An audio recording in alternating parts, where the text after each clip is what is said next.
Hey folks, Malforian here and welcome back to the channel. Today we're going to be covering Dev Diary 124 Celebrate Good Times Come On. I'm not going to sing it, you know the song. And this is all going to be about weddings, grand weddings, red weddings, which is kind of apt with the Game of Thrones mod coming out last week. Feasts, blots, there's so much stuff going in the Dev Diary this week. We're just going to get straight into it because it is going to be another, probably at least an hour long video again today. So if you do enjoy it, hit a like. We're just going to go straight into it. And of course, Duchess Matilda is here for her grand wedding. And we're going to be going through the process of how that is going to work. So, but why weddings? Weddings have always been an important event in the life of people, especially so in the Middle Ages. If you've played Crusader Kings, you know they were mainly used for political events, getting alliances, swaying people to your side a little bit, and using your children basically to do that. Not very nice, but that is what happened.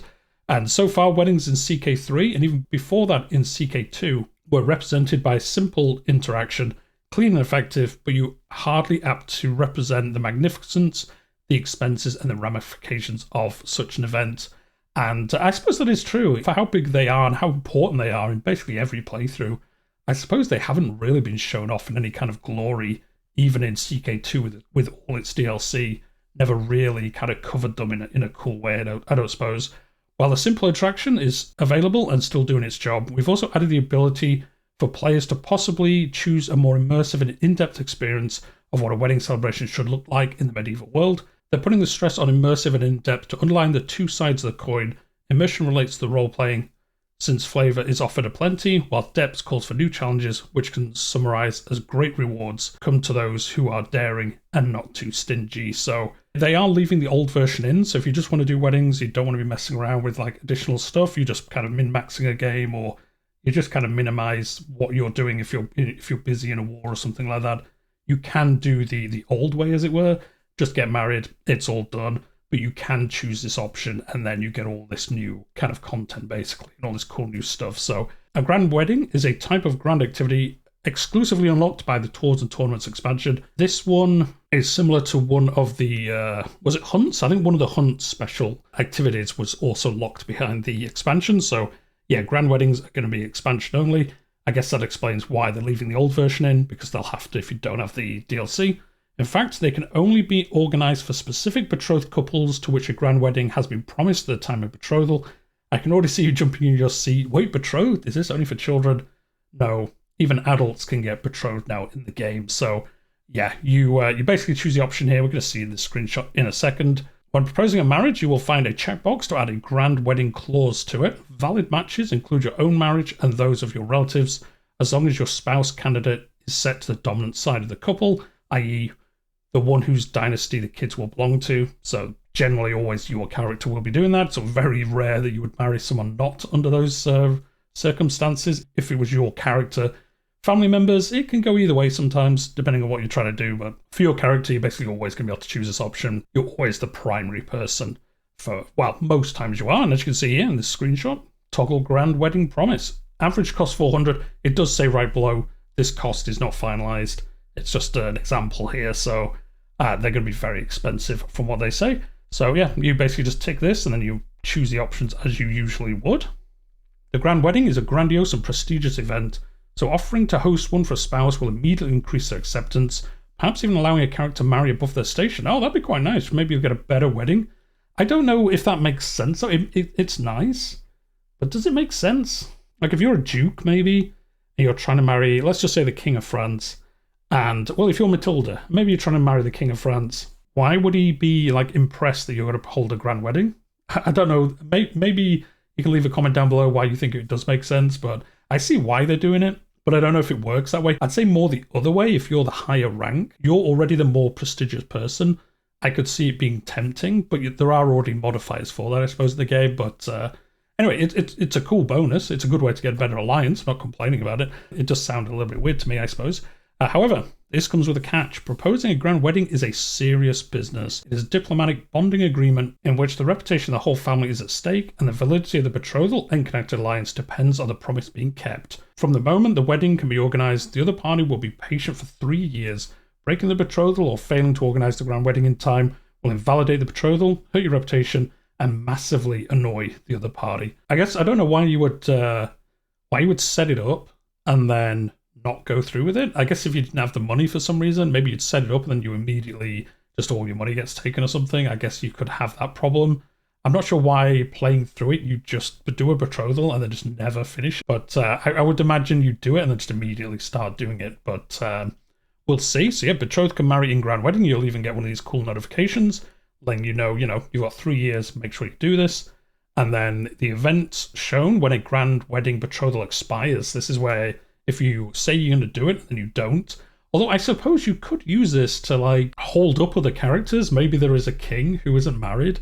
Could you set up a grand wedding betrothal? I mean, there are punishments for it, so you couldn't spam it. I guess that's why they've done it this way. And you kind of lock him up in a betrothal, and then you just wait for the timer to run out, and then just let it break, I guess. You could use that to like hold them up from getting into other alliances, I suppose. That's probably why they've built this system in, to prevent you from doing that. Because you are allied during the betrothal as well, so yeah, I guess you could just be betrothed, use up an alliance in some wars, and then just break the betrothal for no reason. So yeah, you break your betrothal, you break the alliance, you lose 1 level of fame, you also lose 750 prestige. He would lose, or whoever you're going to marry loses 50 opinion of you, and then also he will start a feud against you and become your rival. And House Estrid in this example gains House Feud. I'm not sure what that does. They might go into it in a second. So yeah, you don't want to be messing around with this. Although I guess, if it's not a large house you're doing it to, it's not that much of an issue, but obviously the punishment is pretty bad, so you don't want to be messing around with it too much. Offering a grand wedding is therefore a risky commitment, and you might wonder if the increased acceptance alone is really worth it. It probably wouldn't be, which is why we're promising a grand wedding. Do we need a wedding planner? The next step is organize the activity. Now that we have promised a grand wedding, the activity is available from the activity menu. You can easily be accessed from the top screen notification. So like all decisions, you can basically choose it from either place once you have it activated. Host a grand wedding. So we'll get prestige, we'll get married, obviously. We won't say obviously, because later on we will find not so much sometimes. Guest opinion, courtly vassal opinion, we'll gain eager reveler trade experience, we'll lose some stress, and then get these host bonuses. As I've said in one of the previous dev diaries, they've really fleshed out what these effects are on some of these. You kind of get a way better idea of what you're going to get back, which is fine for most experienced players. We roughly know what you're going to get back, whereas new players, the old tooltips weren't fantastic, so this is way better, kind of showing you what you are going to get. Since only one grand wedding can be promised the same person at the same time, the setup view comes with spouses pre-selected, which is handy. I mean, that does make sense.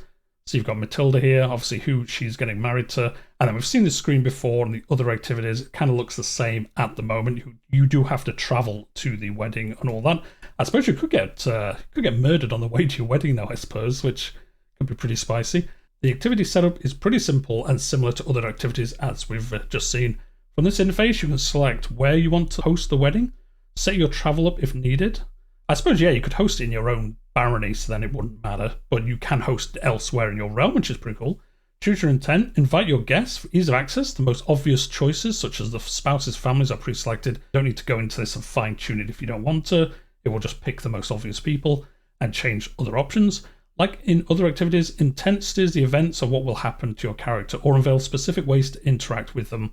Wedding intents include some classic hobbies of CK3 characters, such as murder plots and seductions, plus some new and exclusive intents, diplomacy and matchmaking. Can you guess what they do? Matchmaking is a flavorful bit of innocent meddling into an unmarried relative's life. After all, what better occasion than a wedding to find a worthy spouse, or maybe a very unworthy one, for your younger brother who has been feeling so lonely.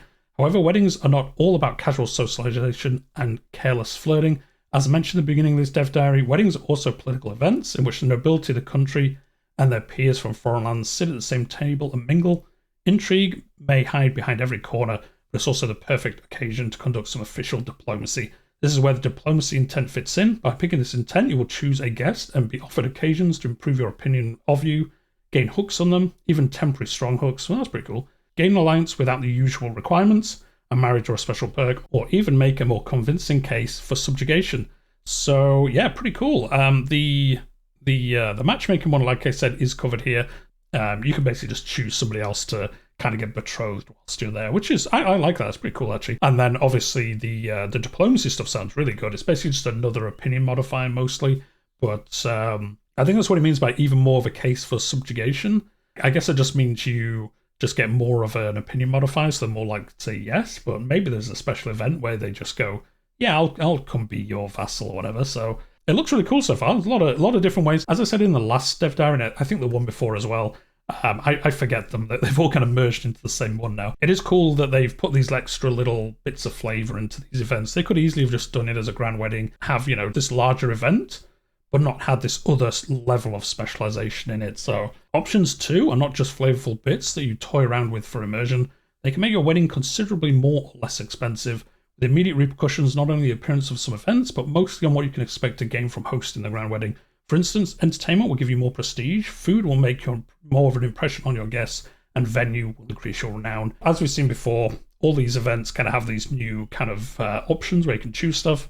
And there you go, entertainment, do some more entertaining, and you can choose the 3 levels. And again, 720, you can see they're starting to build up in cost, how much these are going to be. So it's the big day, and you can't ruin it. I like that she's just here and he's on his horse. I guess he is, yeah, he's traveling down to Mina. So again, you could set all this up. Your soon-to-be husband just like dies on traveling to get married to you, which of course did happen in medieval Europe. So it is cool again to see that's how it's going to work in game. I wonder how often that's going to happen.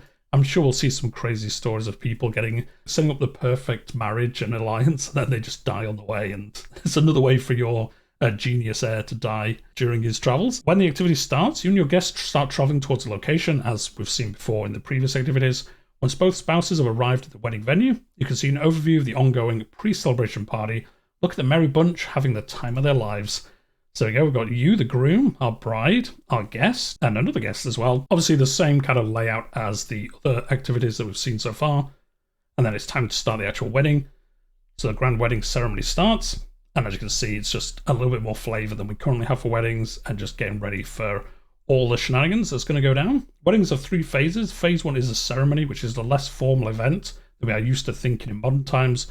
While spouses are mostly busy with the required rituals, the guest mingles, get distracted, and occasionally cause some mayhem, which we always like to see. So, new family here, just another little event, going to get some modifiers and things like that. I really like how this looks. Again, as I've said every week, the art team just knock it out the park as usual. Looks really, really cool. We're going to skip this bit here. As always, I'll leave a link in the description down below. It's just the Dev Diary is going to be huge again today. And this is just going into like historical context about why they've chosen certain locations for certain cultures, because there are going to be these backgrounds and stuff are going to be different depending on where you are on the map. They're just going to like historically where Hindus and Christians, different Muslims and things like that, where they generally got married historically and how they've set that up in the game. So I'm not going to read through it all. There's a lot to read in this bit, and like I say, it's not super important, but it is interesting to read. So do go read it if you are interested. And there we go. So you get married. Is this your bishop? Yeah, he's marrying you to... He's very old and she's very young. It's obviously for a good reason.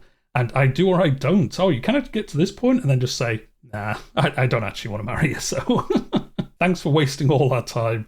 And you can just leave them all behind, I guess. The second phase is called the banquet. It's basically a wedding reception. Offered and partaking in luxurious meals with your guests is almost universally understood way of celebrating a big event. Banquets, more often after the ceremony, but in some cultures even before it, have naturally long accompanied weddings, and the celebrations could last for days.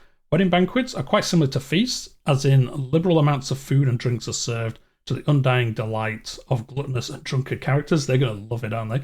However, banquets are also eminently social moments, ideal to advance your political, seductive, or murderous goals. It's also the perfect time to show off your entertainment you've paid for during the activity setup, to wow your guests with dazzling decorations, to ensure everything proceeds as planned, thanks to a fleet of diligent servants. So yeah, it's basically like a fancy feast attached onto the wedding, with events based on the intent that you've set up. So this guy's had it set up as recreation, so it's just going to be cool, like discussions, conversations, probably opinion modifiers, maybe some language stuff, things like that. So looking really good. I hope there's a lot of variation in these. I think they do say at some point there's a lot of variation with these, so you're not going to get the same wedding playing out every time. You've obviously got the grand wedding, you've got the red wedding, which we'll get into in a minute, and you've also got the different intents, and then you've just got a bunch of random events as well, kind of sprinkled in. So there's a lot of variation here. You're not just going to be playing the same thing over and over. And of course, you can just do the standard wedding if you want to. And then, or not so quietly, so there's going to be some fun shenanigans going down here. Getting very, very drunk with the different house members, having a good time. The spouses instead must consummate the marriage. Oh, there we go. Therefore, the scene moves to the bedchamber, and we have some gorgeous new art for the room, by the way, where awkwardness, wholesomeness, accidents, and even murder can happen for those who are bold enough. And there we go. That is some nice art. Like, as I said, just the art team, absolutely amazing. And yeah, let's have the room to ourselves. Come dear, it'll be all right. Or don't be silly. It's tradition. you can have some different options and some other fun stuff going down as well. So lots of options as to how you want to get the story continuing once you hit that point. Then it's all said and done, and the grand wedding finally comes to an end. The satisfied host bids the departing guests goodbye, and the newlyweds return to their new home. Everyone has gained something, depending on the options selected by the host: prestige, opinion, renown. After all, there's great glory in paying for organising such a magnificent grand event. There's also in being offered such a luxurious wedding, and even in taking part in the wedding of the century. Okay, wedding of the century. And there we go, conclusion of the wedding. The grand weddings are concluded. Happily ever after. And there we go, they actually got married, succeeded in their recreation intent. Overall, had a good time. Less of a good time. It is time for a bloody wedding. If you watch Game of Thrones, you know what the Red Wedding is. I think this is basically what we're going to get. So now you have the whole family gathered together, all in one nice place. But did no one really come up with the idea of killing all their enemies in such a useful occasion? Well, they did. And then they're going to go into some historical events, actually, that did actually happen. So when Olga of Kiev's husband, Igor, was murdered by the Drevillans, definitely how you pronounce it, they sent her a message proposing that she marry his murderer, Prince Mal. Okay, I mean, that's one way of doing it. According to the primary chronicle, 20 ambassadors were chosen to deliver the proposal to Olga, who expressed interest in the marriage but then buried them alive in revenge. She was like, yeah, sure, yeah, come here. Yeah, I'm definitely going to do that. Come here. Yeah, you're all murdered. I'm going to get my revenge on you. And then they're going to go into some other options here. We're not going to read them all. There's just some cool historical ones. Do make sure to read them, though. They are quite cool. So it's cool they've shown some historical versions here. So, you know, these things did happen. And here's, three examples of it that did actually happen. So, yeah, it's kind of interesting to see that they've included those. The only person who can organize a bloody wedding is the host, but you don't need to be the spouse. As we saw above, it was a family close to the spouse that killed the groom, not the wife herself. So yeah, you don't have to be the wife or the husband. If you're just organizing it, you're kind of setting it up, maybe not telling your son, like, hey, yeah, definitely come and get married to that person, and I'm totally not going to murder their entire house when you come do it. And he thinks he's going to get married. Well, it's not going to quite work out that way. So yeah, interesting to see how that does work out. With this in mind, we wanted to offer to the player the power fantasy of ending an enemy lineage in one big consequential event, and thus we decided to make the punishment for using it equally consequential. It's not every day that you try and end a house. They will go into this in a second. The punishment is pretty huge, so don't be thinking you're going to be doing this all the time. I'm sure we'll see some crazy Carling editions of this, but yeah, the punishments are pretty bad. So the unlocking perk for the Bloody Wedding is the Accomplished Forger. For this, there are two reasons. One, we already used an intrigue perk for the Murder Feasts, which we are going to go into later. And two, we noticed that the Diplomatic tree was ranked kind of low by many players. I wanted to give them something special. It's also important to note that the connection between weddings and diplomacy in our game is pretty strong. I would agree with that. I think the diplomacy tree is kind of boring. There is some cool bonuses in there, but the actual diplomat tree itself is, I mean, it's okay. It has its times when it's good. Like Ducal Conquest can be pretty good. Forced Vassalage is actually pretty decent for a new way of getting Casus Belli easily. But I think generally overall, I don't think anyone really focuses on diplomat unless they're under like specific circumstances where it's good, which you could say all trees work that way, but there's definitely some trees that you just take anyway because they're always good, whereas diplomat is kind of bad, let's be honest. So yeah, they're adding it under Accomplished Forger, which is at the bottom of this tree. So again, it's not going to be easy to get to. You have got to get all the rest. So relatively easy to get to. You know, you are going to get this additional bonus basically for doing it. I think it makes sense as well being under diplomatic, because you are doing a bloody wedding, like a red wedding. But you've got to be pretty smart to organize it all, get it all done, and actually, well, maybe be successful in it. I could see it going under intrigue. Maybe in the future they'll put it under both. But I actually like this under diplomatic. It is kind of a diplomatic play in a way. But it's not the same thing ending a completely random family that assassinated your liege. To reflect this, targeting your liege or their family in a bloody wedding will tank your prestige by 3. By 3, guys. Not 1 or 2. 3. As will your piety levels if by chance you target your head of faith. Okay, that would be wild. Just killing off the Pope and all his family.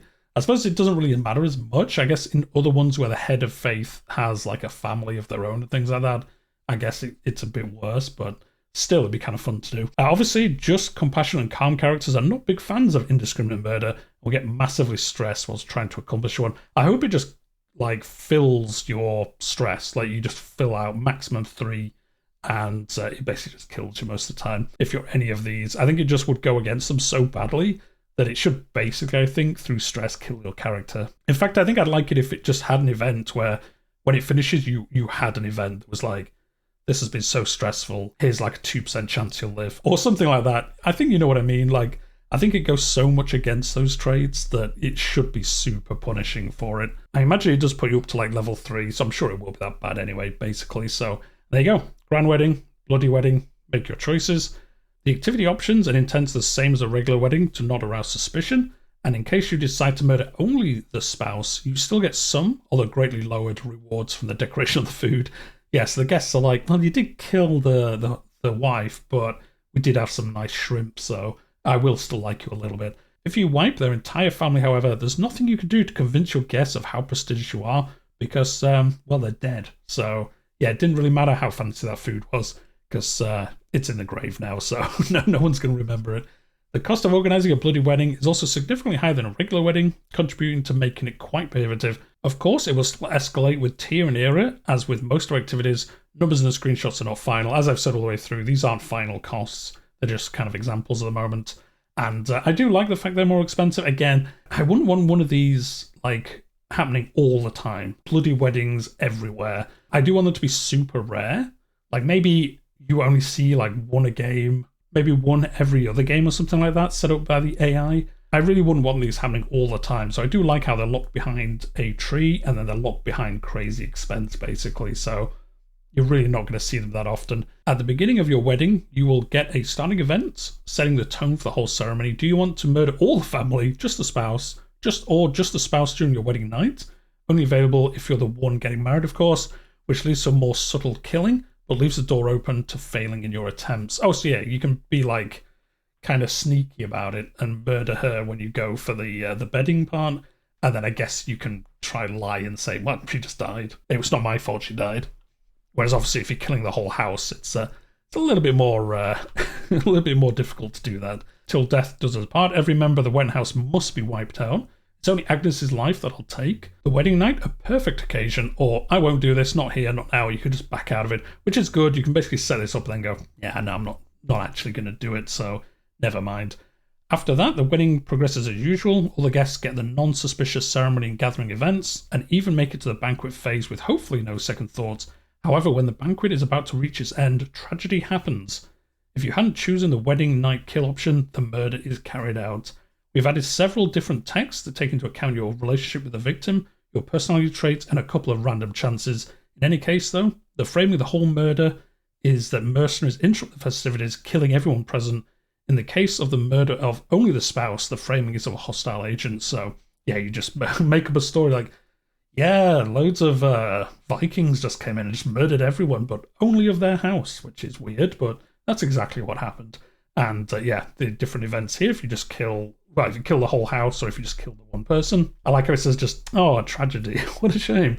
After the murder is done, both guests and hosts get aftermath events, taking again into account the host personality and the relationship to the victim, which makes sense. Again, as I have said before, it's cool that depending on your personality, this is going to not necessarily play out differently, but the events are going to be slightly different. So I guess if you're kind of a murderous person, it's going to be a bit more flippant, like, yeah, well, that happened. But if you're a caring person, or even just like a middle of the road one, you'll be a little bit more impacted by it, I would imagine, if you're one of those kind of, just like a generally nice person, but you've done this option. When we hand out the rewards for the host, which are more of a punishment than anything, after all, what bigger reward than murdering an entire family? And then the Red Dawn, a true relief. They've murdered everyone in the house, and as you can see here, excommunicated. You've killed the entire family in a wedding under your protection. Well, it doesn't go down well with basically anyone. Especially it doesn't go down well with your head of faith, who doesn't really care whether you did it yourself or not. You violated the sanctity of marriage and the laws of hospitality, one of the most important laws in the Middle Ages. So yeah, I wonder if then I guess if you set one up for your like son and he doesn't know about it, he still gets the punishment even though you set it up. So you could use this to kind of mess around with future succession as well, I wonder, because they get excommunicated and it's worse than that. It's extended for 5 years. So I think it's usually, is it usually 5 years? So it's doubled. I can't remember off the top of my head. Somebody leave a comment down below. But I think it's usually 5 years, so it's 10 years. And you can't ask for it back till it expires. So there's no like buying it back, saying, look, I'll give you some money, Pope, and you let me not be excommunicated anymore. It lasts for however long that is. Like I said, I think 10 years. And you can't buy it back during that time. So you are going to be at risk. Because if you're a ruler, people can come do wars against you. You can have all those shenanigans built up. So yeah, it's not something you're going to do lightly. And in case your faith doesn't allow for excommunication, you lose piety levels instead. Is that bad? I guess it is bad. It's not that bad, though. If you're not playing a pious character, is that much of a punishment versus excommunication? Yeah, I'm not too sure. But it is still a punishment, so you know, it's not fantastic. Your diplomacy is also greatly affected by whatever you tried to pull here. The distrustful host modifier greatly lowers your skill, but helps you maintain a dreadful aura, which they're going to show down here. Distrustful host, you lose 5 diplomacy, but your dread decay, minus 25%. So yeah, people don't like you, but they're also going to be scared of you for quite a while. So a plus and a minus, I guess, from having this, depending on how you're playing. All in all, you can eradicate a rival family, in case they all show up at the wedding, of course, but you will still face the consequences of it. So yeah, true, I suppose if you can take out a whole house if everyone comes, but if they don't, if there's going to be people who just don't come, or they're delayed, maybe you're going to wipe out an entire house and one of them's delayed, doesn't make it to the wedding, all the rest of his house gets murdered, and there's just like one dude left, and he's like, well, I guess it's just house me. Do you know what? I'd really enjoy that in a game if I was that one character who lived, everyone else died, and you're trying to rebuild your house. That'd be really cool, actually, if that happened. I think that'd be really, really fun, actually. So yeah, you get excommunicated, you get the block for 5 years, you gain 70 dread. I would imagine that should be 100. You've just murdered an entire house. Kind of feel like that should be 100, but anyway. You get distrustful host, which we've already talked about. You get 85 stress because you're just in this example. So if you're not just, or one of the good traits, you obviously won't get stress. I wonder if you're like murderous or whatever, do you actually lose stress from doing it? Every cruel vassal loves you, basically. They're like, yeah, nice. You just murdered everyone, fantastic. Every other vassal who isn't cruel is less happy with you. So yeah, you get all the other punishments, and then also your vassals are not too impressed by what's gone down. So you're not going to be using these willy-nilly to just kill people off. You're going to have to plan and think, okay, this is worth doing, because the punishments are pretty wide-ranging. But that's not all. If the victim had any surviving relatives, they are not happy about this. A week later, you will receive a letter from the closer family member, their heir if they are alive, berating you for not protecting their spouse. This starts a house feud. Not only that, but you become rivals with the person who sent the letter, and every close family member loses even more opinion of you, getting kind of suspicious of your intentions. A prestige hit is also warranted as a treat. Nice treat there. So yeah, you get a feud, you become his rival, you also lose a bit of prestige, and every close family member hates you for a little bit longer as well. Family died in a bloody wedding. The AI for bloody weddings is heavily weighted to not want anything to do with this. The consequences and the noble understandings that ruled over the medieval world are enough for them to not even consider the possibility. However, a particularly sadistic AI with a lot of gold to burn and an important grudge against someone may try to orchestrate something like this, bringing the world alive. Oh, well, that actually goes back to what I was saying earlier. The AI actually is probably not going to do this. I wonder, with them saying sadistic AI, I wonder if basically only if they are sadistic trait or, you know, some of those like intrigue traits. I wonder if they're the only people who will ever actually do these. So they'd have to be particularly sadistic or just kind of evil. They'd also have to be a diplomatic character to even have the option, and they'd have to have a lot of gold. So as I was saying, I don't think we're going to see these that often, if at all, in some campaigns. Or I suppose they might happen, but if you're not involved, you'd never know. So yeah, they're not going to be happening just continuously. If they were just for gold and you could just select it, but as you have to have all these prerequisites, it's going to be pretty rare, I think. So anyway, that is it for weddings. I think that all looks great. I do love this redo of weddings. It's going to make them more interesting, and because they are weddings, you're not going to be doing this all the time. Generally, you got married, once during your lifetime? Obviously, there are characters where you get married multiple times, your wife dies, your husband dies, or, something bad happens, but I think they are detailed enough, but they happen not as often as like feasts or hunts. So there's a lot going on, but it's not that bad because you're not always going to be doing these. It'd be interesting to see how often you get invited to them and things like that, I suppose. So yeah, I guess it could get a little bit spammy, I suppose, in those regards. But overall, I think this is awesome. I can't wait for it. This is really, really cool. It's a really cool like role-playing stories and stuff like that you can bring out of it. And then more revamped activities. This is going to be all the other activities that haven't been covered already. So pilgrimages and hunts were in a previous video. I'll leave a link to that as always at the end of the video. If you're interested and missed them, we've covered those before. And then feasts. Does a feast need a reason? Age-old question. I think the answer is no. Feasts, along with hunts, are the main way of the game handles stress loss right now. We want to keep that in mind when revamping them. Feasts now have clear rewards, including prestige and opinion gain, not only through events, but also based on the activity options you pick. So again, they've just had a little bit of a rework. As you can see through this screenshot, it's a little bit small, so you might not be able to see it on the video, but again, they've kind of shown the outcome, the effects that will happen if you do a feast, a lot better than they do in the game at the moment. The stress loss, the prestige, courtly vassals liking you, and things like that. There are only two options when hosting a feast: dish complexity, which affects the prestige gain, and number of courses, which affects the attendant opinion.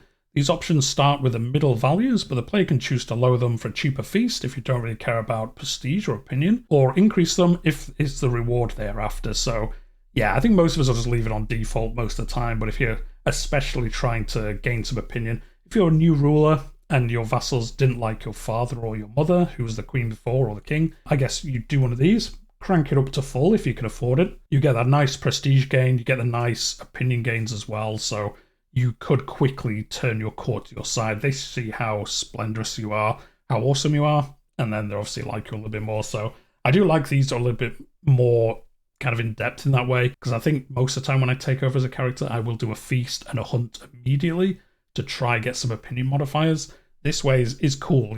If you don't need to, you can have it lower, but if you need that quick boost, you can pay the extra to get that extra bonus. So I do like that. There's also something new we've added in this expansion, the form of honorary guests. An honorary guest is a special guest you will receive the toast at the center of the feast, granting them some extra prestige and opinion of you. If an invited character is not attending, making them an honorary guest will give them a great acceptance boost, so use it wisely. Okay, so you can use this to kind of swing a specific character quite a lot. This would be quite good actually for getting marriages. People who aren't interested, you could maybe bring them in as an honorary guest to a feast. They'll like you as long as nothing bad happens at the feast. And then maybe that will just get them over the hill for a marriage, or maybe even for an alliance or something like that, or even a vassalization, butter them up with some fancy food. Then when they leave, they'll be like, hey, do you know what? That guy's not so bad. Maybe I will become his vassal. So I do like this honorary guest thing. That's pretty cool. As for intents, we've got the usual suspects. So again, how they've worked with everything else, the intent, so we won't go into them again now. You can kind of choose which ones they are, and then they will add flavor depending on which one you choose. When it comes to choosing a place to hold your feast, you will receive different discounts if you have certain buildings in your province, like manor houses, leisure palaces, and certain special buildings. The chosen province will also get a special modifier as a reward. Oh, that's nice. You hold a feast in, I'm not even going to try to pronounce this place. Provinces with a suited building give a gold discount. So yeah, you get a discount depending on which ones you have, and I guess what tier they are. And then the modifier it will get is development growth 20%. I guess it makes sense. Everyone's gone there for a little bit of a party. Increases the development growth for 5 years. That is pretty good, actually. And popular opinion plus 10. So most people, I think, will host this in their capital, but it is good to kind of focus it out other places as well than using this.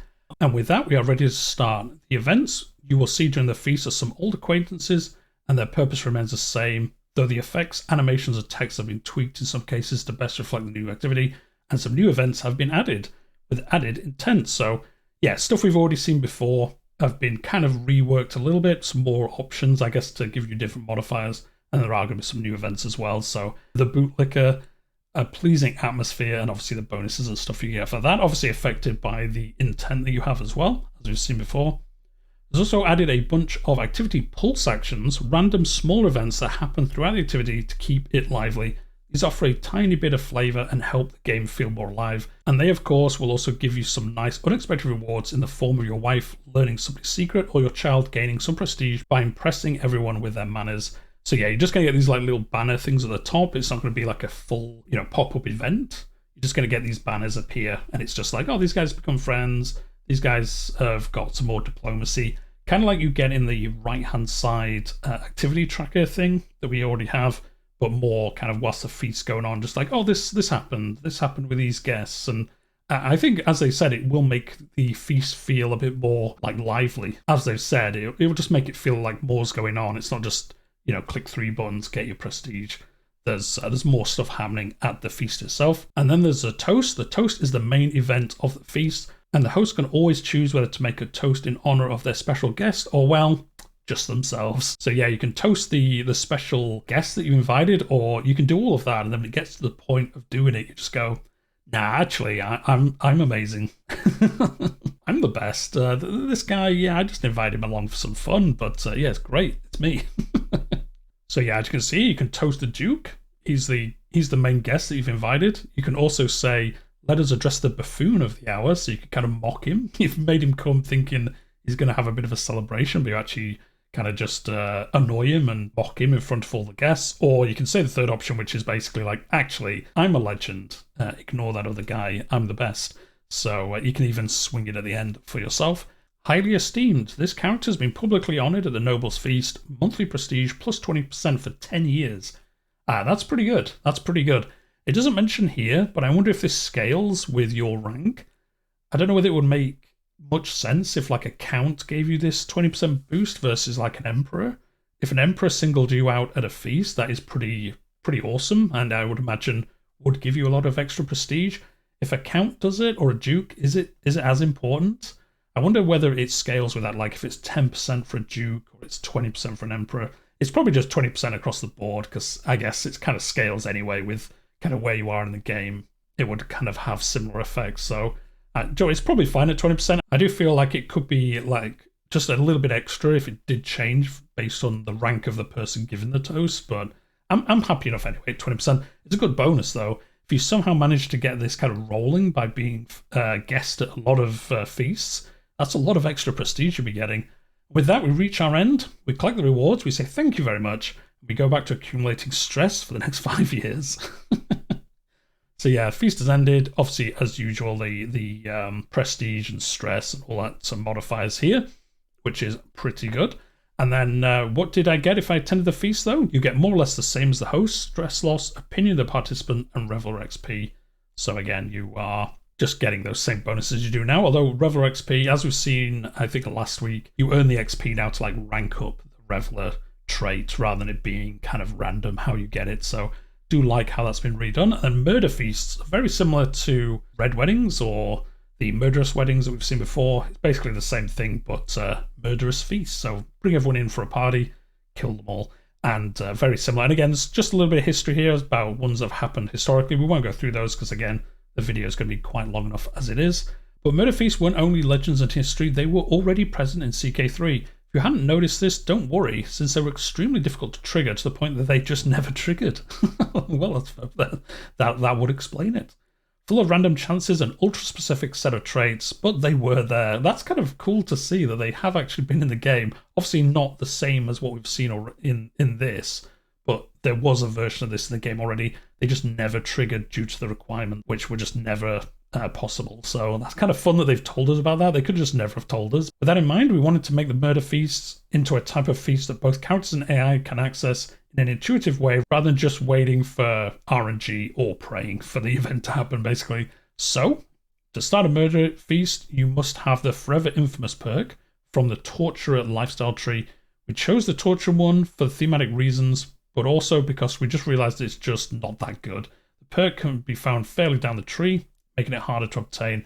Yeah, I would agree. Again, the Torture tree is kind of bad. It's not bad, but I don't think I've ever like voluntarily gone down it. I don't think it's that good. I wonder if they'll just redo it in the future at some point. That's why they've put it in here. I see why they're putting them in here to make it feel like a good tree, but also I'm not sure. You're kind of punished for doing it, which again, you're doing a bad thing, so I guess that makes sense. But it's kind of funny how they're framing it, I guess, of like, we kind of know this tree's not good, but we're going to put this perk near the bottom of it, so you have to take it to get the murder feast. So I'm not sure how I feel about that, but again, it's cool they're only in certain trees and not everyone's going to do it, but you can if you want to. So yeah, it's down here under Forever Infamous. Dread Decay minus 1,000, so you can never get your Dread Decaying, and then it unlocks the Murder Feast, as you can see here. Only available if you have that perk. Targeting your liege or head of faith will make you drop prestige and piety levels respectively, as with Bloody Weddings, so keep that in mind. Characters with good traits, again, will have some stressful outcome from having this happen, because it goes against their character quite a bit. I do wonder, it is locked behind that perk. It would be cool if every so often you could have what happen for other reasons. Maybe something particularly bad happens. Maybe you're the victim of the Bloody Wedding. In like 100 years, you set up a murder feast. Or maybe not even that. Maybe like 300 years later, you get the ability to set up a murder feast for the house of the people from the initial wedding and be like, this is payback. The North remembers, and this is our payback for what you did 300 years ago. I was the only surviving member. I've remembered. I've rebuilt our house. This is the day of revenge that we've been planning. So it would be cool if they had a very low chance, but randomly some option where you could get one without that perk. Again, though, super like locked down, so you're not just always having it happen. But I think that would be pretty cool. I'm sure there'll be mods that do it, but if not, and you're listening and you do make mods, please make that into a mod. You can still choose your activity options as in a regular feast. So again, they're just going to go into, it plays out the same, but very much like the Bloody Weddings. No one really knows what's happening until the point of the murder itself. So you have to set it up the same as every other kind of feast, because obviously they can't know that it's going to be a murderous feast. So, and then there you go, set it up. Then the most important step, picking your victim. The honorary guest will be your murder target. So yeah, instead of having a honorary guest, you basically have a murder target instead. You will get the opportunity to kill them and their entourage, or just them. More on this later. Of course, for everyone else, they will just appear as the honorary guest in the same way as a regular feast, but for you, you will know. So yeah, if you're attending and you're not the person setting up the feast, you won't know that the honorary guest is actually the person they're trying to kill. You'll never kind of know until it kind of goes down what's happening. And then, yeah, you can do some other options, which we're going to see in a second. Once the feast starts, it's a pretty straightforward starting event, asking you if you want to proceed as you initially selected. Do you want to kill your victim and their entourage, or just the victim, or don't do it in the end if you don't want to. Once you decide on the entree, the feast continues with normality. You'll be getting events about how people are drinking, flirting, getting into fights, just having fun until the moment of the toast. That's where the massacre happens. So the same as the weddings, you play through most of it, and then when you get to the crunch time, that's where it kind of forks off from the normal version. And as you can see here, a feast best served cold. They've killed off a bunch of people here, their entourage and the person that they were targeting specifically. From cinders to flames, a bunch more people dying, and the same kind of thing coming out. There are 5 different text variations for each of the killing options. So you get all the variation you need whilst plotting and executing your slaughter for the 15th time. So as we saw during the weddings section, there's going to be a lot of variety in here, so it's not going to play out exactly the same all the time. The thematic, however, is always similar. For the full entourage murder, we framed as an unfortunate fire, or the group gets mysteriously poisoned. If the lady or gentleman prefers a single kill, is an unfortunate accident with a knife or some more poison, all in different flavors. These descriptions, it's worth mentioning, also take your traits into account. So as they mentioned with the weddings, your traits will kind of change the wording, I guess, of how these events play out. You will see some variation, even if you choose the exact same one every time. It is going to play out a little bit different, or at least read a little bit different. And I imagine in the future, as we've seen with the previous expansions, and they're going to go into it in a second, I feel like some of these are going to get added to in the future with flavor packs and things like that. You know, you'll have more options here. As they're saying, for a full entourage murder, it's always going to be an unfortunate fire. I imagine in the future we might get different versions of that as well. Or I hope we do anyway, kind of just adding to this system as we go down through expansions and things like that. Or, you know, free DLC and things. So there we go. We killed them off. You gain 35 dread. You get a Grim Supper for 15 years, which gives you -1 diplomacy and plus 40% hostile scheme power. That's good, I suppose, because you are kind of better at murdering people, I suppose. You know, you've shown how good you are at executing a plan, so it actually gives you a better chance of doing another plan, which is kind of cool. It's kind of a little like rolling bonus for doing this, kind of showing off your awesomeness at killing people, which, you know, I guess why not? We always like some of those campaigns as we play through. And there we go. Is it done?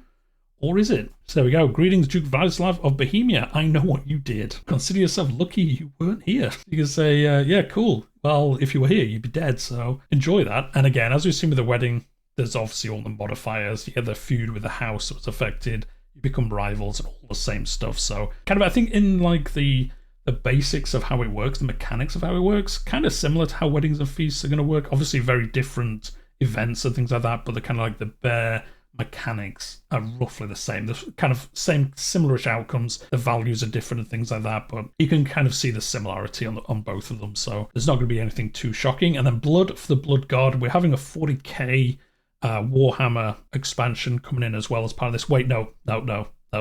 It's just if you bought Northern Lords, they have updated the Grand Blot to work under the new activity system. All the content, costs, and rewards have stayed the same. We haven't added any new content here, however. The system allows for additional choices when planning a blot. So they haven't exactly redone blots, but they have put it into this system. So it does give you some additional options, but everything else is kind of the same. There's no crazy changes, but it is a little bit different.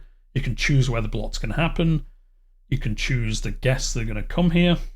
So you can choose specifically. This is cool. You can kind of filter it a little bit, I guess. You know, you don't want people coming along if they're not going to enjoy it. So a majority of the event content for the blot have centered around choices for planning. Will you augment the normal arrangement of animal sacrifices with the blood of a man to sate the god's appetites? These choices, which were previously event options, are now integrated into the activity planning screen. So this actually makes blots less pop-up event, I guess. As it said, these were pop-up events before where you chose, whereas now when you're setting it up, you do it in the event screen before you actually get to that point. So I guess it's kind of cool. It's kind of cool they've gone back to old content and integrated it at least a little bit. As I've said, hopefully this means in the future they can add more stuff into it. And there we go. They're basically just going to go through how it now looks. There are some of these pulse actions, which is cool, because obviously they're not in it now. So Unar plays some mournful music. He lost some stress, or she did even. So they have added these other things in here. So they are going to play out a little bit different. It's not just a UI difference.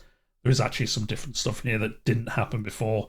And then obviously you can see they have obviously got the new UI as well. So you can see more who's directly affected than before, where you generally just had the 2 people, I think, for the UI previously. So yeah, this all plays out the same, but it's got that nice little bit of extra polish on there. So pretty good. And then Grand Rite. The skilled player will remember that you could host the most secret activity that we have in the game, the Grand Rite. After all, not that many medieval rulers started their own witch coven to worship the Horned One.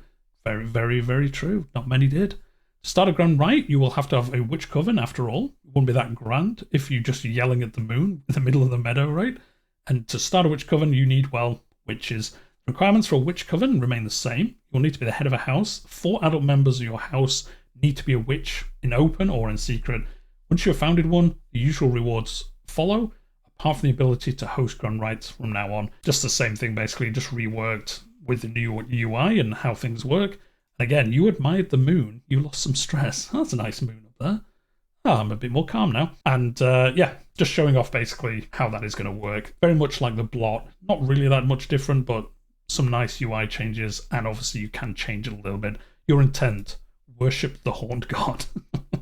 I want that one in the wedding one. What's your intent of this wedding? I want to worship the horned god and get married. Be great. Be a nice combo. And then how do you do, fellow kids? So we're going to go into some more memes here, I guess.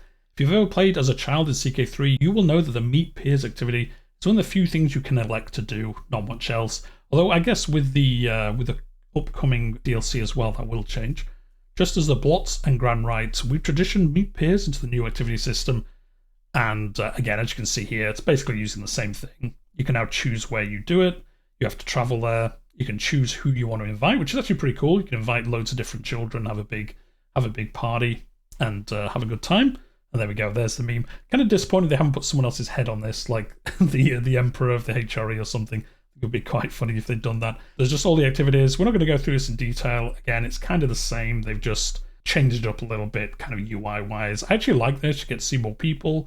As we've seen, you can invite more people. You can choose who you invite now. Things like that. I think that's way better. You do have the intents as well, and they do have the pulse activities, so you do get those nice little bonuses here and there. Somebody here, Emma Capet, sang a lovely poem, got 75 prestige. That's not bad for a child, so I'm pretty happy with that. And Meet Peers at Brave Knight, and they are going to go into Knights next week, as we did think that would be happening soon, and they're going to mention that in a second at the end of the dev diary. And then there we go. Concluded the meet peers, all the bonuses and stuff. So as it happens now, it just looks a little bit different, and you get a little bit more of a summary of what's happened during the thing. And then there we go. That is it. So that's the dev diary for this week. I think this is going to be over an hour long by the time I've finished editing and things like that. So if you have stuck it out to the end, thank you very much. Make sure to hit that like button. Make sure to subscribe if you're new here. I cover everything Crusader Kings 3 and also play other historical titles on the channel. And as I just said, next week is going to be accolades and knights.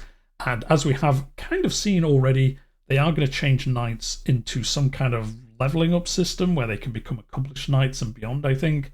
And they're going to change roughly how they work in some aspects as well. So it'd be super interesting to see how that pans out next week. But that is going to be it for today. Hope you enjoyed it. I'll see you the next one.